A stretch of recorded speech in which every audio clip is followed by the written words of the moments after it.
अब ये जरा पाकिस्तान ये बताओ कि कहां कायद आजम मोहम्मद अली जिन्ना, कहां पाकिस्तान का नारा,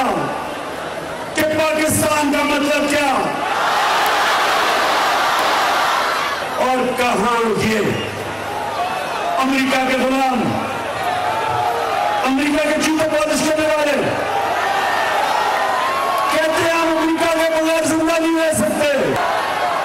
तो मैं आज अब सबके सामने देखें पाकिस्तानियों, आज मैं पैगाम सबको देना चाहता हूं कि अगर किसी का यह ख्याल है कि हमारी खुददार और गैरतमंद कौम